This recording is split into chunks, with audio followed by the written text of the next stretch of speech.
porque no tiene los recursos para poder enfrentarlo. En fin, ayer leíamos el lunes a José Jaime Ruiz y un artículo con un tono bastante fuerte, claro, pero muy directo, sobre Samuel Colosio, enemigos íntimos. Así se llama este artículo, Samuel Colosio, enemigos íntimos. Y antes que platicárselo este servidor, preferimos conversar precisamente con José Jaime Ruiz, colaborador de este espacio y obviamente editorialista también en los espacios de Milenio. José Jaime, ¿cómo estás? Muy buenas tardes. Buenas tardes. ¿Cómo estás, Víctor? Saludos a ti, a tu auditorio, como siempre.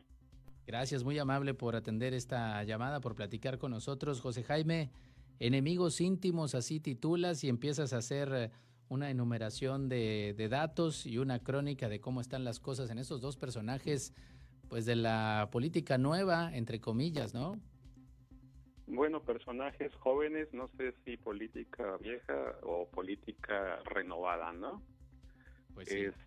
Yo creo que hay un contraste inicial en el estilo personal de gobernar, tanto de Samuel como de Samuel Alejandro y de Luis Donaldo. Veo una sobreexposición del gobernador y veo un trabajo menos o más mesurado, sin tanta exhibición, en Luis Donaldo. Entonces, por el futuro que les puede esperar, diciendo al menos haber llegado por el mismo movimiento ciudadano, pueden convertirse en esos enemigos íntimos un poco más tarde en las próximas elecciones que vienen, ¿no? Muchos especulan, y me incluyo a veces también en la situación, si realmente hay manera de que se quiten a un lado los objetivos profesionales u objetivos políticos de estos dos personajes, de esos dos jóvenes, y pongan por encima la amistad que pregonan por muchos lados. ¿Cómo lo ves tú? Bueno, en la amistad no, en la política no existen amistades, ¿no? Al final de cuentas, cada quien hace su carrera profesional. Hemos visto muchos enfrentamientos entre gente que se decía amiga. La historia está llena de asesinatos. Tú recordarás a Cayo Julio César y Brutus, por ejemplo, ¿no? Entonces, hay que pensar en eso, aunque esto no sea sangriento, ¿no? Ya estamos en un tipo de civilización diferente, pero es muy difícil que las amistades en política se mantengan porque la política rebasa por sus intereses a las amistades. En todo caso, llega a amiguismos o otro tipo de cosas que no tienen que ver con la amistad, sino con influencias y demás. Bien, tú mencionas este término, enemigos íntimos, parece bastante fuerte, pero mencionas también que Nuevo León no es marca, Monterrey es marca. Platícanos un poco más de esto. Sí. En términos internacionales, Monterrey suena más que Nuevo León, como Guadalajara suena más que Jalisco, como Ciudad de México suena más que lo que le rodea, inclusive el Estado de México. Entonces, las ciudades se vuelven marca. Difícilmente los estados se vuelven marca. Por ejemplo, yo puedo hablar de Curitiba, que está en Brasil, pero ¿en qué estado de Brasil está? Ajá. O Medellín, en Colombia. Y así le podemos seguir, ¿no? Entonces, lo que predomina casi siempre es la ciudad. Y en términos de México, pues no estamos exentos de eso. Entonces, se habla de Monterrey. Si tú hablas de deportes, por ejemplo, tú dices los Sultanes de Monterrey, no dices los Sultanes de Nuevo León. Así es. Tampoco casi nadie dice los Tigres de Nuevo León o los Tigres de San Nicolás, todos los relacionan con Monterrey. O los Dodgers de California. A los mismos Rayados, así es. Fuerza Regia, o ¿cómo se llama el de básquet? Algo así, ¿no? Sí, así es, Fuerza Regia. Entonces, casi todo está relacionado siempre con las ciudades. Entonces dices, bueno, Montreal, ¿dónde está? Nueva York, ¿dónde está? Los Ángeles, pues por lo cercano, California, o lo que tengamos aquí de Texas. Vancouver, sí. ¿En qué estado está de Canadá?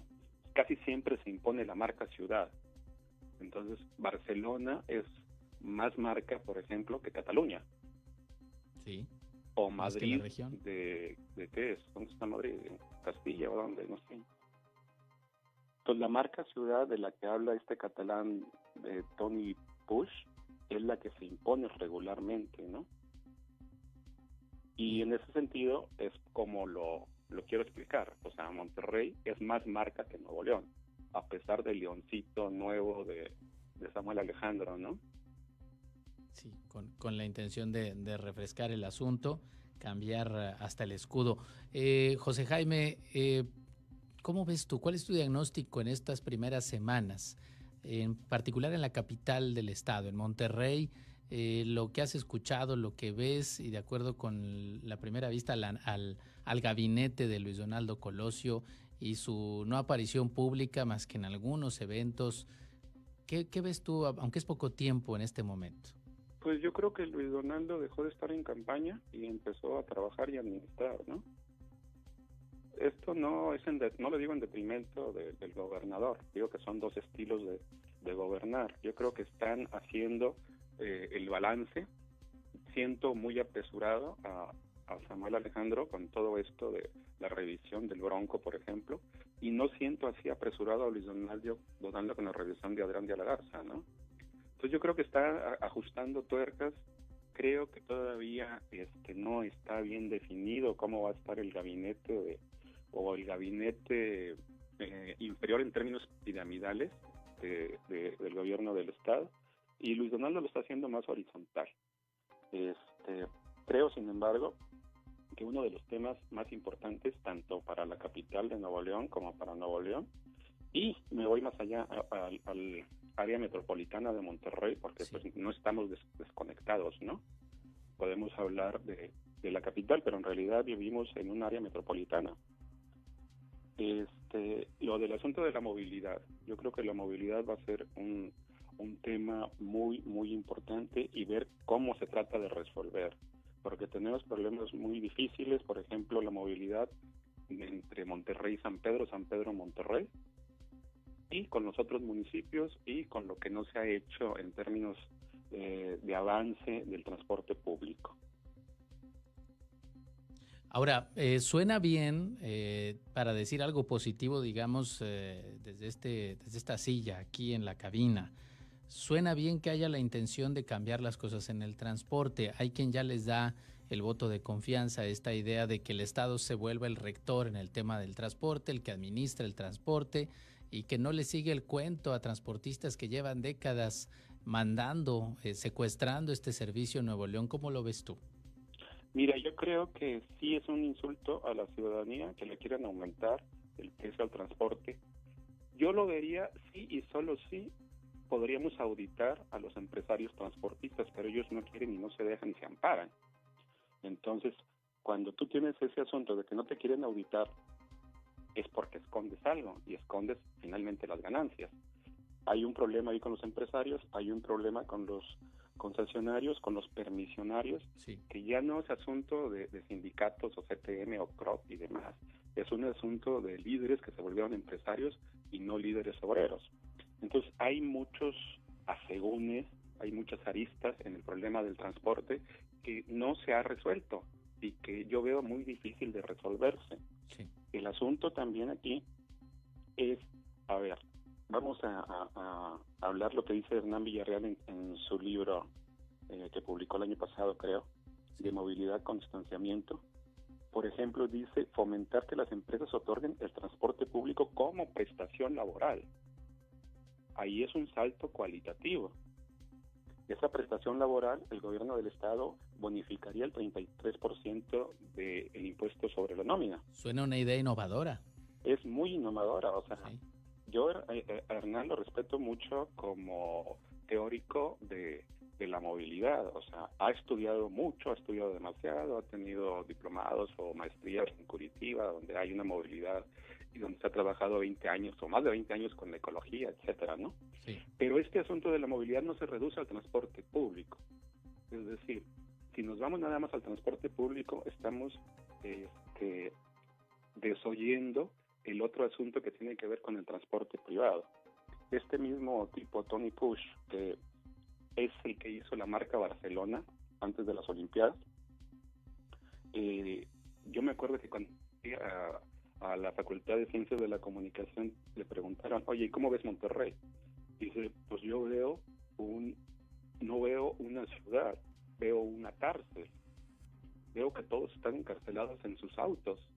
Sí. Veo que las casas y las residencias son cárceles y que para entrar a una colonia hay otras cárceles y hay casetas y demás. Dice, yo no sé cómo pueden vivir los de Monterrey viviendo en esa cárcel. Entonces el otro asunto es, a ver, ¿qué estamos haciendo no solamente con el transporte público, sino con el transporte privado? Y otra cosa, por ejemplo, la gentrificación. Ya se volvió gentrificado Valle Oriente y Valle Poniente también, y Santa Catarina, y ahora estamos viendo ese fenómeno en el centro de la ciudad. ¿Cómo va a estar esa movilidad cuando no tenemos una movilidad de metro suficiente para la movilización y para ir de un lado a otro? Y segundo, el problema del transporte público es que no tienes un derecho a la ciudad. Si tú estás en Apodaca y vas a trabajar a Santa Catarina, ya perdiste todo el día.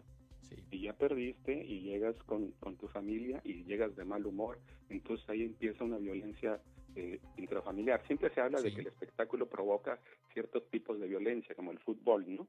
Pero en realidad lo que provoca una violencia es no tener comodidad o una condición de vida con calidad de vida, ¿no? Sí, muy diferente. Es ser muy simplista, dicho con todo respeto a la investidura gubernamental, que se diga cuando el fútbol sale mal las cosas, hay violencia familiar, no. Hay otros factores y la movilidad es uno de ellos y poco se le relaciona con el mal vivir de muchas familias y con el convivir a veces una hora o menos y ya muy cansados al terminar el día, porque incluso hay que preparar lo del día siguiente. No, y ya con todo esto de transporte ya no puedes comprar ni Netflix, ni Amazon, ni nada, sí. ¿no? Sí. Caray. Entonces, hay ese problema que tiene que ver con la movilidad, porque tiene que ver con las bienes raíces o con los bienes raíces. Sí. Nos hemos hecho a la idea de doble arquitectura, de que te vas a Suazua y ya Ciénega de Flores y ya llegas a el metro Escobedo y siguen los taxis para poder llegar otra media hora, taxis colectivos o 40 minutos más. Entonces se le ha dado mucha concesión a los bienes raíces y no tenemos la infraestructura ni de transporte público ni de servicios públicos para atender a esa gente. Claro. Y los otros, en la gentrificación, que desplazan a la gente que originalmente vivía en los barrios, con estas nuevas torres y demás, se vuelven condóminos y siguen pagando una renta por el mantenimiento de esos edificios. Claro. Entonces yo no sé hasta qué punto en ese crecimiento horizontal y en ese crecimiento vertical la movilidad que vaya a proponer, no sé si mañana o cuando dijeron en el gobierno del estado, vaya a ser suficiente para resolver los graves problemas que tenemos en demografía y en geografía pública para transportación. Muy bien, pues lo veremos, José Jaime. Muchas gracias por esta participación y muy buenas tardes. Te agradezco a ti y a tu auditorio. Gracias. Hasta luego. Gracias, buenas tardes, José Jaime Ruiz. Vamos a regresar precisamente con algo que decía José Jaime, hablaba de las inmobiliarias, de las constructoras. Hay una situación en donde hoy, o donde